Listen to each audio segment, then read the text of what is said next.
बाबर आजम एक बार फिर से कैप्टन नहीं रहे और इस बार तो उन्होंने खुद कैप्टनसी से रिजाइन दिया है और वाजे किया है कि वो कैप्टनसी से रिजाइन करके अपनी क्रिकेट पर और ज्यादा फोकस करना चाहते हैं, जो कि अच्छा है। पिछले एक साल से जो बाबर आजम की फॉर्म खोई हुई है, शायद अब वो वापस आ जाए, क्योंकि एज अ कैप्टन बहुत सी चीजें ऐसी होती हैं जो आपके लिए डिस्ट्रैक्शन बनी होती हैं। तो ऐसे में बाबर आजम के ऊपर भी बहुत सा वर्कलोड था। तो उम्मीद है कि बाबर इस फैसले के बाद थोड़ा ईज में आएंगे और इन फ्यूचर उनके बैट से वो परफॉर्मेंसेज आएंगी जो पाकिस्तानी टीम को फायदा दें। वेल, ये तो था तस्वीर का एक रुख, लेकिन बाबर आजम इस वक्त इस फैसले के बाद शदीद तनकीद का शिकार हैं। और क्रिटिसिज्म हो भी क्यों ना, सिर्फ 3 माह रह गए हैं चैंपियंस ट्रॉफी के शुरू होने में और हमारे व्हाइट बॉल के कैप्टन बाबर आजम ने कैप्टनसी से रिजाइन कर दिया है। उस टीम को बाबर आजम जिसे वो पिछले 4 साल से लीड कर रहे थे और जो पूरी तरह से बिखरी हुई है, जहां ऊपर मैनेजमेंट से लेकर नीचे प्लेयर्स तक को यही नहीं पता कि आगे करना क्या है, उस टीम को बाबर आजम ने बीच राह में छोड़ दिया है। जिसके बाद एक सवाल तो लाजमी बनता है कि अगर अब ही कैप्टनसी से रिजाइन करना था तो उस वक्त ग्रेसफुली कर लिया होता जब आप यूएसए से हारे थे,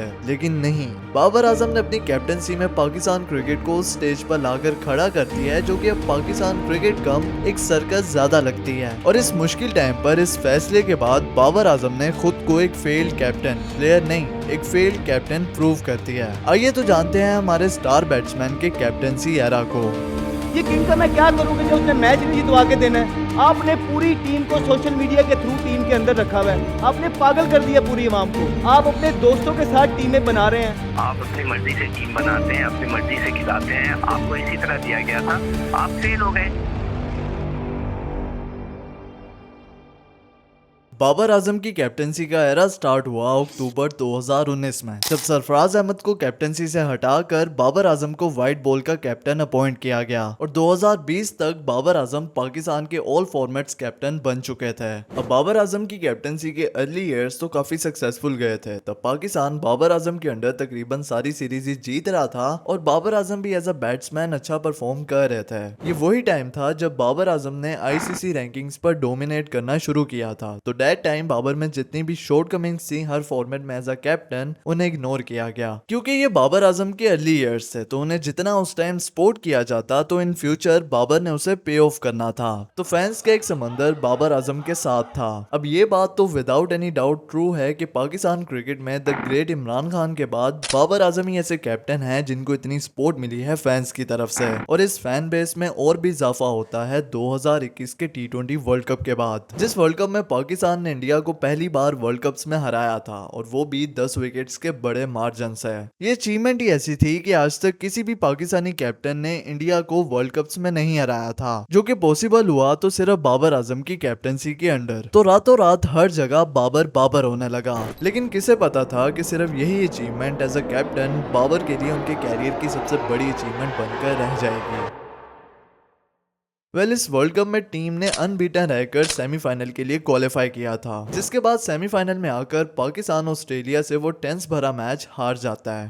यानी कि बाबर आजम की शुरुआत आईसीसी टूर्नामेंट्स में एज अ कैप्टन काफी अच्छी हुई थी, जिसके लिए बाबर आजम को काफी प्रेज मिल रहा था। जिसके बाद उसी साल सितंबर में रमीज राजा चेयरमैन बन गए और उनकी तरफ से ऐसे कमेंट्स आने लग गए कि मुझे तो हर जगह बाबर आजम नजर आता है। यानी उस टाइम तक बाबर आजम पाकिस्तान क्रिकेट में एक सुपरस्टार की हैसियत से देखे जा रहे थे और ऐसा ट्रीटमेंट उन्हें मिलता भी क्यों ना, बाबर आजम की उस वक्त परफॉर्मेंस थी। बाबर आजम उस टाइम पर रन्स बना रहे थे, रिकॉर्ड्स तोड़ रहे थे और आईसीसी रैंकिंग्स पर तो उनकी डोमिनेंस थी ही। और माजी में जो पाकिस्तान के इंजमाम उल हक और जावेद मियांदाद जैसे ग्रेट बैट्समैन रहे थे, वो उनकी लेगेसी को भी लेकर चल रहे थे। लेकिन जिसके बाद आया साल 2022। अब ये साल तो बाबर आजम के लिए काफी सक्सेसफुल गया था और ये उनके कैरियर का बेस्ट ईयर माना जाता है। बाबर आजम उस साल के टॉप स्कोरर थे और साथ ही बाबर आजम को ICC player of the year का अवार्ड भी मिल जाता है। तो स्टैट्स तो यही बता रहे थे कि बाबर आजम ने उस साल डोमिनेट किया था, लेकिन बाबर उस साल 2 डिफरेंट प्लेयर्स के रूप में नजर आए कि वो प्लेयर जो बायलैटरल सीरीज में तो रन्स पर रन्स बनाता है, लेकिन मेजर टूर्नामेंट्स में जो मैटर ही वही करते हैं, वहाँ बाबर की परफॉर्मेंस बिलो एवरेज हो जाती है। 2022 की T20 वर्ल्ड कप में बाबर 17 की एवरेज के साथ खेले थे, जबकि वहीं एशिया कप में बाबर की एवरेज थी सिर्फ 11। इस टाइम पर जहां बाबर की खामियों पर काम किया जाता, उनकी बैटिंग पर, उनके कैप्टेंसी एरर्स पर, जो उस वर्ल्ड कप में जिम्बाब्वे और इंडिया के खिलाफ मैच में दिख चुके थे, उन पर काम नहीं हुआ और ना ही खुद बाबर ने अपनी कैप्टेंसी को इम्प्रूव किया और ना ही अपने माइंडसेट को चेंज किया, जिसकी वजह से उन्हें ओकेजनली टारगेट किया जाता रहता था। लेकिन उसकी जगह हम ये सेलिब्रेट कर रहे थे कि टीम फाइनल में पहुंच चुकी है। लेकिन वो किस तरह पहुंची थी ये तो सबको पता है कि एंड टाइम पर नीदरलैंड्स ने साउथ अफ्रीका को हरा दिया था, जिसकी वजह से हम क्वालिफाई कर गए, वरना 2 मैच तो हम हार चुके थे। जिसके बाद क्रिटिक्स एक चीज को लेकर बाबर आजम को क्रिटिसाइज करने लगे कि बाबर आजम तो बड़े मैच का खिलाड़ी नहीं है। जब टीम को बाबर की जरूरत होती है, बाबर वहां विकेट गवा देते हैं, जो कि देखा जाए तो अभी तक ट्रू था। 2021 के वर्ल्ड कप में इंडिया वाले मैच के बाद अभी तक बाबर ने किसी भी मेजर टूर्नामेंट में परफॉर्मेंस नहीं दिखाई थी, जिसके बाद उन शॉर्ट आउटकमिंग्स को जिन्हें पहले इग्नोर कर दिया जाता था, ये कहकर कि बाबर खुद को इम्प्रूव कर लेंगे, अब आहिस्ता आहिस्ता उन पर तनकीद होने लगी। और यही वो ईयर था, यानी 2022, जब पाकिस्तान ने टेस्ट का एक पूरा स्पेल होस्ट करना था। टॉप 3 टीम्स ने पाकिस्तान में आकर टेस्ट सीरीज खेलना थी। एक अच्छा मौका था टेस्ट चैंपियनशिप के टेबल पर डोमिनेट करने का। लेकिन उस टाइम पर जो टीम की डिफेंसिव अप्रोच दिखी, उसने तो बाबर की कैप्टनसी को अवाम के सामने एक आईने की तरह रख दिया था। यानी कि आपके पास होम एडवांटेज भी हो, कंडीशंस भी सूटेबल हो और टीम भी इन्फॉर्म हो, लेकिन फिर भी हम मैच नहीं जीतेंगे, बल्कि उसे ड्रॉ करेंगे और कोशिश करेंगे कि उन्हीं पॉइंट्स के साथ हम WTC के पॉइंट्स टेबल पर क्लाइम करें। यहीं से बंदे की मेंटेलिटी पता चल जाती है। अब जो विराट कोहली थे ना, बेशक वो ट्रॉफी लेस रहे थे, लेकिन उनके टेन्योर में जो वो मेंटेलिटी लाए थे इंडियन टीम में कि बाहर जाना है और मैच जीतना है, ये पैशन होता है एक लीडर का, जिसकी वजह से वो फ्रंट लाइन से टीम को लीड करता है। लेकिन ये ट्रेड कभी बाबर आजम में थी ही नहीं। टीम में डर पोको वाली मेंटेलिटी को भर दिया था, जिसकी वजह से टीम के ऊपर ये टाइम तो आना ही था। जिसके बाद आया साल 2023,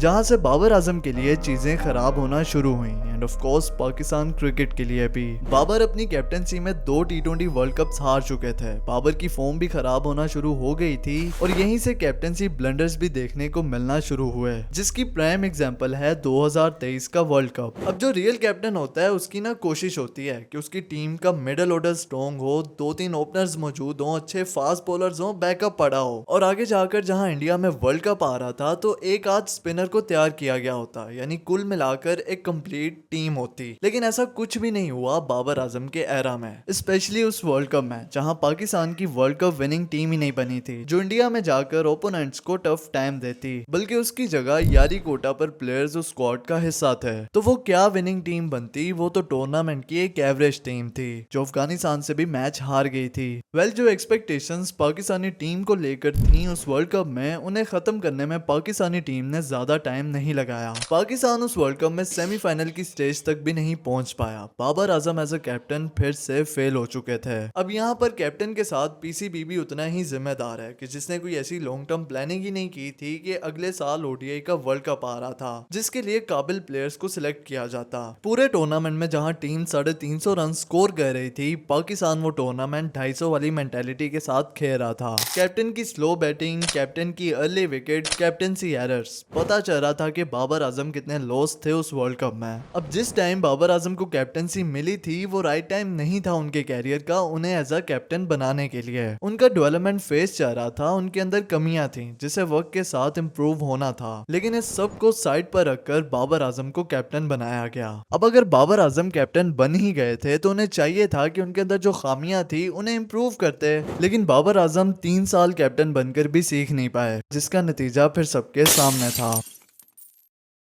उस वर्ल्ड कप के दौरान ही जो टेंशन चेयरमैन PCB और बाबर आजम के बीच बढ़ रही थी, वो उस वर्ल्ड कप के बाद खुलकर सामने आई और बाबर आजम को कैप्टनसी से हटा दिया गया। And that was the perfect time for Babar Azam कि उन्हें जिन चक्रों में डाला गया था वो सब छोड़कर सिर्फ अपनी बैटिंग पर फोकस करते और अपनी खोई हुई फॉर्म को वापस गेन करते। अब वी डोंट नो बाबर को लाइमलाइट चाहिए थी या क्या वजह थी, लेकिन बाबर ने ऐसा नहीं किया और सिर्फ एक सीरीज में जहां शाहीन ने टीम को लीड किया था, उस time Mohsin Naqvi as a new chairman appoint हुए and he was the man जो वापस बाबर आजम को एज अ कैप्टन लाए और बाबर आजम कुछ माह के अंदर ही दोबारा से कैप्टन अपॉइंट हो गए। अब इस तरह से बाबर आजम को कैप्टन रीअपॉइंट कर देने से जो टीम में क्योस बना, प्लेयर्स अनकंफर्टेबल हुए और ग्रुपिंग हुई बिटवीन द प्लेयर्स, उससे टीम का मोरल और भी ज्यादा डाउन हो गया। जो यूनिटी टीम में 2021 के टाइम पर थी वो अब कहीं नहीं दिख रही थी और इस मुश्किल हालात में पाकिस्तान ने खेलना था 2024 का वर्ल्ड कप। और जब ये वर्ल्ड कप खेलने की बारी आई, we all know what happened there. हम माइटी यूएसए से हार गए, इंडिया के खिलाफ 120 चेज नहीं हुए और in the end Pakistan super 8 के लिए भी क्वालिफाई नहीं कर पाया